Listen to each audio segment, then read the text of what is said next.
मैं ख्वाजा सरा को ख्वाजा सरा समझती नहीं हूँ। मेरी नज़र में ख्वाजा सरा पहले एक इंसान है, उसके बाद वो ख्वाजा सरा, हिजरा, ट्रांसजेंडर, उसके ब्ला ब्ला बहुत ज़्यादा नाम है। मेरी नज़र में पहले ख्वाजा सरा एक इंसान है। और ये माशरे के साथ लड़ाई मैंने सिर्फ इस सेंस में लड़ी है कि कल को अगर मेरे यहाँ एक ट्रांसजेंडर बच्चा पैदा हो जाता है तो क्या उसके साथ ही माशरा वही सलूक करेगा जो 72 सालों से होता हुआ आ रहा है उसके साथ। देन उसके बाद फिर मैंने ख्वाजा सरा कम्युनिटी को अपने घर के लाउंज में एक सिलाई मशीन से शुरू किया आगाज़। उसके बाद मुझे और कॉल्स आई, फिर कॉल्स आई। देन उसके बाद मैंने जितनी भी मशीन्स मेरी फैमिली में थी सब ने मैंने मतलब अरेंज की मशीन उसको। उसके बाद मैंने ख्वाजा सरा कम्युनिटी के लिए सिलाई मशीन यूनिट खोला अपने घर में और अल्हम्दुलिल्लाह आज वो सीख रहे हैं। अस्सलाम वालेकुम। इनसाइड टीवी के साथ मैं हूं आपका होस्ट अनीब ज़हीर। नाज़रीन, आज हम मौजूद हैं अनुषा ताहिर भट्ट साहिबा के पास, जिन्होंने एक ऐसा कदम उठाया है जिसको एक आम इंसान उठाते हुए हज़ार बार ज़रूर सोचेगा। इन्होंने ट्रांसजेंडर कम्युनिटी को सहारा दिया है। वो ट्रांसजेंडर कम्युनिटी जिनको पाकिस्तान के अंदर, हमारे माशरे के अंदर अच्छी नज़र से नहीं देखा जाता, उनको खुसरे भी कहा जाता है, उनको बहुत से नामों के साथ उनको पुकारा जाता है। उसके बाद जब भी ट्रांसजेंडर का नाम हमारे माइंड में आता है तो लोग यही सोचते हैं कि सिर्फ डांस के लिए और इन्हीं चीज़ों के लिए बने हैं और ये इंसान नहीं है, कि बस एक मशीन है डांस करने वाली, कि डांस करेंगे, मांगेंगे और घर चले जाएंगे। इस हद तक है। और उनसे कोई ना सलाम लेना, उनसे बात करना, उनके साथ बैठना, उनके साथ खाना अपनी तौहीन समझते हैं। लेकिन अनुषा भट्ट साहिबा ने यह कदम उठाया है कि इन्होंने अपने घर के अंदर एक हिस्सा उनके लिए मुख्तस कर दिया है, जहाँ पे ये उनको सिलाई भी सिखाती हैं और भी डिफरेंट काम जो वो हुनर सीख के अपने कारोबार कर सकती हैं और अपनी कोई ना कोई आमदन का बाइज़्ज़त तरीका अपना सकती हैं। हमारे साथ अनुषा भट्ट साहिबा मौजूद हैं, इनसे बात करते हैं, उनसे पूछते हैं कि इनके माइंड में ये ख्याल आया कहाँ से। अस्सलाम वालेकुम मैम। अस्सलाम वालेकुम। मैम, पहले तो ये बताएं कि ऐसी चीज़ के जो एक आम इंसान करते हुए हज़ार बार सोचता है, आपने वो कदम उठा भी लिया और आप उसमें काम भी कर रही हैं, ये आपके माइंड में आया किस तरह? इतनी हिम्मत आपके अंदर कहाँ से आई कि माशरे के साथ आप लड़ने निकल गई? सबसे पहले मैं ख्वाजा सरा को ख्वाजा सरा समझती नहीं हूँ। मेरी नज़र में ख्वाजा सरा पहले एक इंसान है, उसके बाद वो ख्वाजा सरा, हिजरा, ट्रांसजेंडर, उसके ब्ला ब्ला बहुत ज़्यादा नाम है। मेरी नज़र में पहले ख्वाजा सरा एक इंसान है। और ये माशरे के साथ लड़ाई मैंने सिर्फ इस सेंस में लड़ी है कि कल को अगर मेरे यहाँ एक ट्रांसजेंडर बच्चा पैदा हो जाता है तो क्या उसके साथ ही माशरा वही सलूक करेगा जो 72 सालों से होता हुआ आ रहा है उसके साथ। यही सोच कर मेरे एक बचपन का ख्वाब भी था कि मैं ट्रांसजेंडर कम्युनिटी के लिए मुझे ज़िंदगी में कभी कुछ मौका मिलेगा तो मैं करूँगी। ये स्टेप मैंने सिर्फ उठाया था इसलिए कि जैसे मैं हूँ, मेरी भी ख्वाहिश है कि मेरा कोई बिज़नेस हो, मैं कोई इंडिपेंडेंट लेडी हूँ। यही सोच के मैंने उठाया कदम कि ख्वाजा सरा की भी ख्वाहिश होगी तो क्यों ना उसकी ख्वाहिश को सोचते वो उसके लिए वो कारोबार, वो चीज़ करवाई जाए जो उसको माशरे भी उसको रोक ना सके, माशरे की भी बाउंड्री ना उसको एक वॉल मिले। देन उसके बाद फिर मैंने ख्वाजा सरा कम्युनिटी को अपने घर के लाउंज में एक सिलाई मशीन से शुरू किया आगाज़। उसके बाद मुझे और कॉल्स आई, फिर कॉल्स आई। देन उसके बाद मैंने जितनी भी मशीन्स मेरी फैमिली में थी सब ने मैंने मतलब अरेंज की मशीन उसको। उसके बाद मैंने ख्वाजा सरा कम्युनिटी के लिए सिलाई मशीन यूनिट खोला अपने घर में और अल्हम्दुलिल्लाह आज वो सीख रहे हैं। और मैं ये जानती हूँ कि ये काम में अल्लाह ताला ने मुझे चुना है, अल्लाह ताला मुझसे करवा रहे हैं, मेरा ख्वाब अल्लाह ताला मुझसे पूरा करवा रहे हैं। करो, मैं तुम्हारे साथ हूँ। अच्छा मैम, ये बताएं कि जब भी कोई ऐसा हम कदम उठाने जाते हैं तो लोग बहुत बातें करते हैं, ख़ानदान वाले, रिश्तेदार, इधर उधर दोस्त यार, कि यार अब किस काम लग गए हो, आप कोई और काम भी कर सकते हो, सिर्फ ये कम्युनिटी को ही आप सपोर्ट क्यों कर रहे हो? इस तरह की बहुत सी बातें सामने आती हैं। तो आपको कितनी मुश्किलात का सामना करना पड़ा है? मुश्किलात डेफ़िनेटली हर रास्ते में मुश्किलात आती हैं, मगर मेरा यकीन था कि अल्लाह ताला, क्योंकि मैं इस चीज़ कहती अल्लाह ताला मुझसे करवा रहे हैं, अल्लाह ताला मुझसे करवा रहे हैं काम, तो उस चीज़ को सोचते मेरे रास्ते में मुश्किलात कभी ऐसा आई नहीं। हाँ, फैमिली के सेंस में आती थी, रिश्तेदार भी कहते थे, फ़ोन्स भी आते थे जहाँ पे मुझे मुबारकबाद देते थे, दुआएं देते, साथ साथ कहीं ना कहीं मुझे बात कर भी देते बातों बातों में, मगर मैंने कभी भी इस चीज़ को दिल पे नहीं लगाया, क्योंकि मैंने इस सोच में लगाया कि अगर मैं भी आज यही सोच के पीछे हो जाऊँगी तो उनका सहारा उनके साथ कौन बनेगा? अगर उनको कोई मसला, वो किसको फ़ोन करके कहेंगे? माँ बाप तो हम लोगों ने उनसे दूर करवा लिए हुए हैं, रिश्ते हम लोगों ने सब उनसे दूर करवा दिए हैं। तो एक रिश्ता अगर वो मुझे अपनी बेटी का बना सकते हैं तो इस रिश्ते के बदले में उनका इतना यकीन, हौसला जो मिल जाता है, मैं वही चीज़ उनकी आंखों में देख रहा, एक प्राउड देखना चाहती थी कि हाँ उनका भी कोई है जिसको फ़ोन करेंगे, जो कहेगा आप मेरे घर के दरवाजे खुलें, जब मर्ज़ी आप आएँ।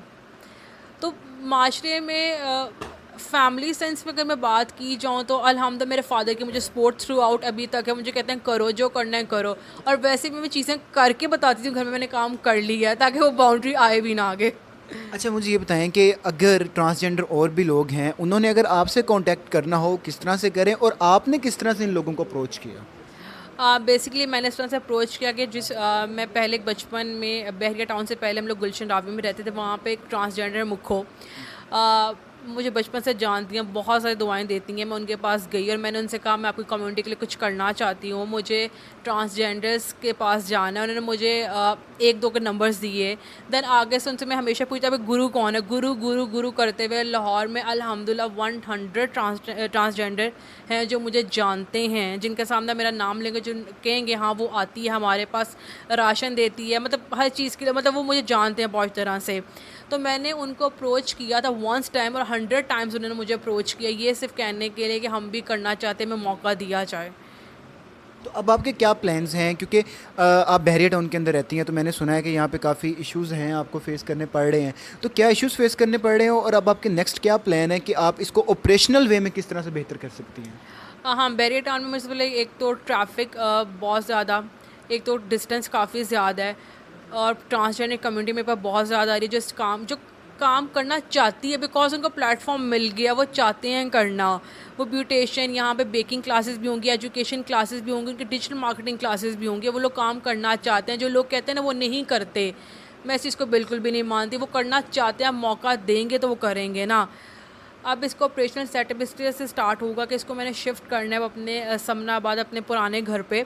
वहाँ पे भी सेम एक लोअर पोर्शन को पूरा ख्वाजा सरा कम्युनिटी के लिए डोनेट कर दिया गया है, जहाँ पे उनकी हर तरह की एक्टिविटीज़ की क्लासेस हुआ करेंगी, जो पर्सनली मैं मोनिटर करूँगी। ये फर्स्ट ट्रांसजेंडर फाउंडेशन होगा, जो ये होगा empowerment of transgender community, not women not man, just for empowerment of transgender community first, जिनमें मैं उनके साथ खड़ी हूँ। जब तक मेरे से हुआ नहीं गया, जब तक मेरी सांस है, मैं इस एम्पावरमेंट उनके साथ हूँ। इंशाल्लाह मैं इस पे काम करूँगी इनके साथ। अच्छा मैम, हमने देखते हैं लाहौर की सड़कों पे बहुत जगह पर जो ख्वाजा सराय हैं वो खड़े होते हैं, ठीक है, वो मांगने के अलावा प्रोस्टिट्यूशन में भी इंक्लूड हैं। कभी आपने कोशिश की है कि आप उनके पास जाएं, उनको अवेयरनेस दे सकें?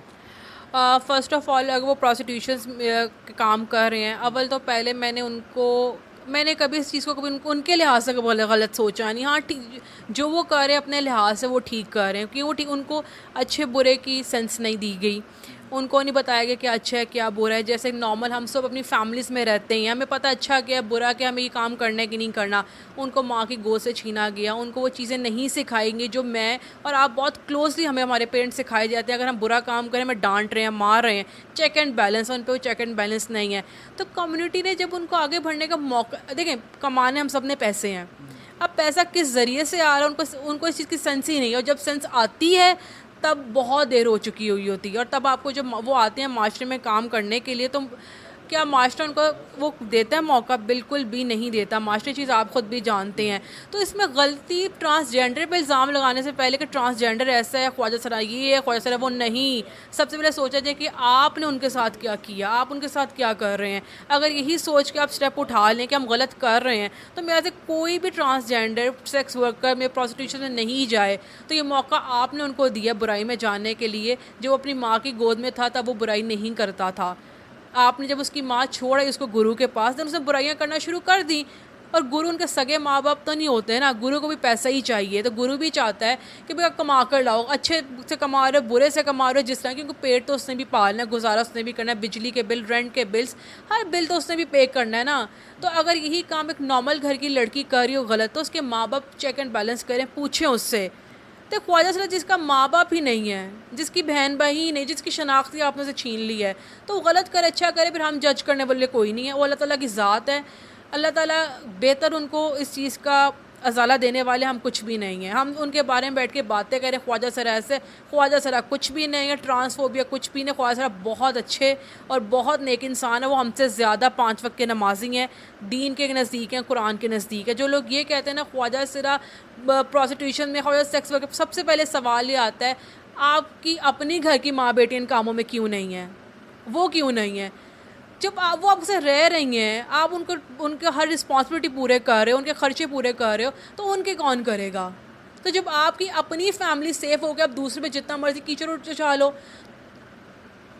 जी, तो अनुषा भट्ट साहिबा हमारे साथ मौजूद थी। इन्होंने बहुत अच्छी बातें की। बात इस तरह से है कि अगर हम ख्वाजा सरा को ख्वाजा सरा समझेंगे तो फिर हमारा माशरा बेहतरी की तरफ नहीं जा सकता। अगर हम उनको इंसान समझेंगे और जैसे मर्दों और औरतों को ट्रीट करते हैं उस तरह से ट्रीट करेंगे तो आपको कोई भी ख्वाजा सरा प्रोस्टिट्यूशन में कोई भी ख्वाजा सरा मांगते हुए नज़र नहीं आएगा। मैम, उम्मीद है अल्लाह आपको इसमें और भी बेहतरी से नवाजे और दिन ब दिन आप इस चीज़ को और आगे लेकर चलें। मुझे दीजिए इजाज़त। अल्लाह हाफिज़।